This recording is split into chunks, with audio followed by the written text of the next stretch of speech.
So this is a brief overview of how the radio telescope works.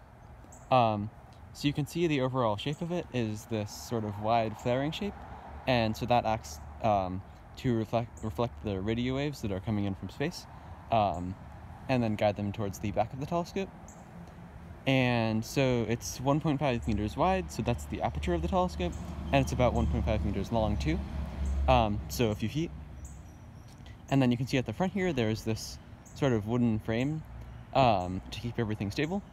And then the main shape of the horn is made out of cardboard, and then the cardboard is lined on the inside by a whole lot of aluminum foil, because aluminum foil reflects radio waves, and that's a very useful property of it. And so the whole telescope itself is propped up by a few cardboard boxes, which point it at the sky. And then coming around to the back end of the telescope here,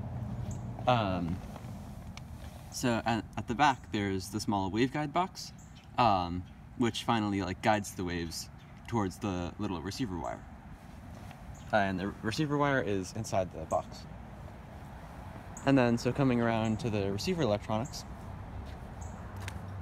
so once the signal is received by the wire inside the box, it's amplified by a small amplifier module attached to the telescope, and then the amplified signal goes through a 3-meter coaxial cable to the USB stick radio receiver module, which is plugged into my laptop.